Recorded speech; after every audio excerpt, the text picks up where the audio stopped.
Welcome back mga kaaldab. Ito na naman po ang inyong lingkod, si Mr. Destiny. At magbibigay po tayo ng pinakamainit na update po ngayon sa social media mga kaaldab. Ito yung pinaka-latest na kung saan nga po talaga mapapaisip po kayo ng gusto. Di po ba? Kasi ito po yung talagang totoong main Paul Carson. Di po ba? Pansin niyo po yung mukha niya. Hindi siya masyado maputi gaya po ni Marian Rivera, pero hindi siya masyado maliit, di po ba, matangkad din po siya. Konti lang po ang hawig nila ni Alden Richards. Pero kung ikukumpara nyo sa mga mukha po ni Maine Paul Carson na lumabas at talagang pinagpepiestahan, talagang pati ako binabanata na sinasabi po nila, Mr. Destiny, tama na yan, tigil mo na yan. Kawawa ang mga mamis, kawawa ang mga titas, mga senyor sa ginagawa mo. Marami kang napapaniwala, maraming mga tao ang umaasa pa naman sa mga ina-update mo. Sa madaling salita, madami kang nalilinlang. Wala naman po tayong ginagawang edited, wala naman po tayong ginagawang kababalaghan. Di po ba? Lahat naman po ng mga pinapakita ko, base rin po sa social media. Hindi po ba? Ang masakit kasi nito mga kaaldab, mas pinaniniwalaan nila kaysa po sa mga sa mga totoong pinapakita ko. Although throwback lang. Pero dito po kasi, sinasabi nga po nila na ito na po yung mukha ni Mengay. Tumatanda na raw po. Pag tumatanda na nga po raw, nag-iiba yung aura ng mukha. Pero bakit si Alden Richards? Tignan niyo po yung mukha ni Alden. Oh, tapos tignan niyo po yung pinaka-latest niya. Ano nga po ba pinagkaiba? Hindi po ba wala? Hindi po ba? Tanging si Mengay lang po ang kakaiba. Nasasabihan na siyang pangit dahil umiidad na. Bata pa naman po si Mengay, magto-29. Di po ba? Pero yung iba reaksyon ng mga ilang netizen. Iba yung reaksyon ng mga taong nakakakita na raw po kay Mengay. Simula raw po na kinasal siya kay Congressman Arjo, nakasal serye, hindi na nga po raw, kumbaga, nag-iba na raw po ang aura at ang kagandahan ni Maine Paul Carson. Di po, ito yung sinasabi ko sa inyo na nakakakita sa Itbulaga.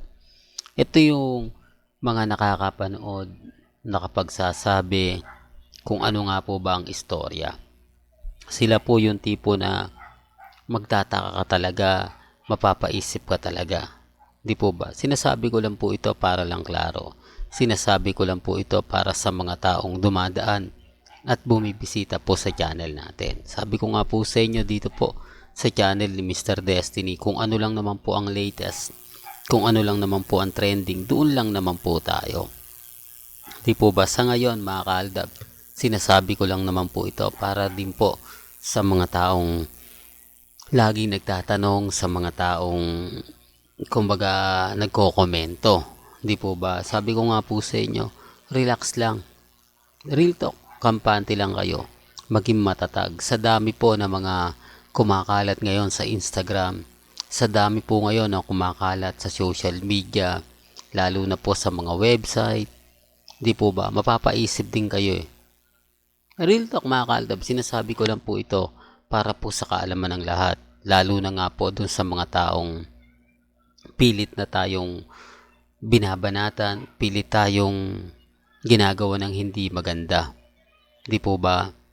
Real talk mga kaya nga sinasabi ko sa inyo, para lang po sa mga mami, sa mga titas, sa mga senyor na nagsasabi ng, nako, fake news ka Mr. Destiny, lahat ng mga sinasabi mo hindi totoo, lahat ng komento mo puro fake news lang yan. Di po ba? Wala naman pong problema eh. Ang sa akin lang naman po mga kaaldab, kung ano lang po yung latest, kung ano lang po yung trending, doon lang naman po tayo sa mga nagsasabi ng ganito ganyan, etc. etc.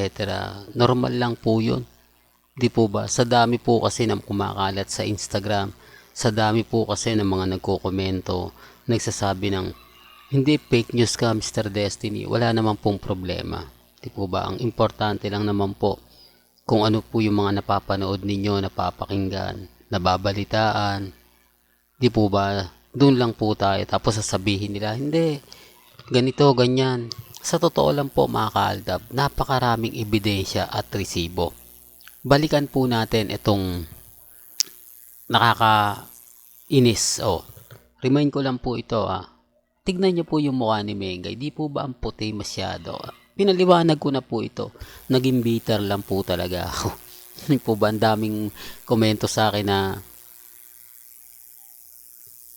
masasakit.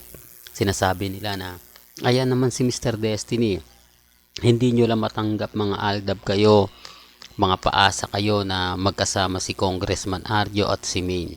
Wala naman pong problema. Kaya lang titignan nyo rin po kung si Mengay nga po ba talaga yan o hindi. Di po ba malapad ang muka, mataba ang muka. Kung ikukumpara nyo dito dati, di po ba tignan nyo yung mukha ni Mengay. Di po ba tapos titignan nyo yung mukha ngayon. Ilang years lang po ba? Gaya nga sinasabi natin mga kaaldab, mahirap po talagang ipaliwanag, mahirap pong ipilit, pero mapapaisip naman po sila eh. Di po ba? Mapapaisip naman po sila na parang may mali, parang ganyan na po baka mistisa si Mengay, pero bakit na sinasabi ang pangit? Bakit sinasabing hindi kagandahan? Di po ba? Sabi nga nila mga kaaldab, simula nga po raw na ikinasal siya dito kay Congressman Arjo, nag-iba na nga po raw yung aura ni Maine. Yan ay base po sa mga nagko-komento ng live sa 8 Bulaga. Sinasabi ng iba, hindi kasi bagay. Ito yung mga hindi naman Aldab Nation. Ito yung neutral lang. Ang ibig kong sabihin, parang yung nakita na po nila si Mengay sa personal, yung tipong pumunta na po si Mengay sa barangay nila na hindi naman sila Aldab. Yung tipong nakita ko na yan si Mengay sa amin, pumunta na yan. Maganda, napakaganda. Di po ba? Oo nga, tapos yung iba naman magko-komento na ang laki na ng pinagbago ni Maine kasi nagpunta ako ng Itbulaga sa TV5. Hindi na siya ganun kaganda, hindi na siya ganun ka etc. Di po ba? Real talk mga kaaldab, yan ay base po mismo sa live sa Facebook ng Itbulaga sa TV5. Kaya nga po yung iba napapaisip na rin na parang may mali. Parang kumbaga ganito ganyan. Kaya nga po nila sinabi na iba raw po kasi kapag tumatanda. Iba raw po kasi kapag umiidad. Iba raw po kasi kapag dumarating yung point na hindi, may edad na kasi kaya ganyan. May edad na kasi kaya sinasabi nilang ganun. Di po ba? Sinasabi ko lang po ito para lang po sa kaalaman ng lahat. Sinasabi ko lang po ito para lang po sa mga taong bumibisita at dumadaan sa channel natin. Yun naman po yung kagandahan doon. Yun naman po yung masasabi natin na kakaiba sa mga pinapaliwanag nila. Kakaiba sa mga pinapanood nila. Di po ba? Tapos sasabihin nila, hindi, fake news ka Mr. Destiny, lahat ng sinasabi mo hindi totoo. Lahat ng mga komento mo, okay lang po yan. Kasi ako naman po mga kaaldab, kada update natin, kada natin, tuloy-tuloy naman po, di po ba? Ang problema lang po mga kaaldab sa mga dumadaan sa channel natin, sa mga bumibisita, sa mga laging galit, sa laging mainit ang ulo, hindi na natin makokontrol yan. Hindi na natin pwede pang sabihin na ganito ganyan. May sarili-sarili po silang pananaw. May sarili-sarili po silang opinyon.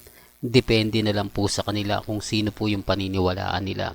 Depende na lang po sa kanila kung sino ang magsasabi ng totoo at kung sino ang magsasabi ng fake news. Sa ngayon mga kaaldab, ako yung panalo sa laban na to.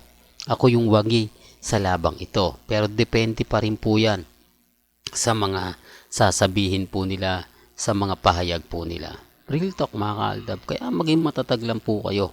Maging kampante.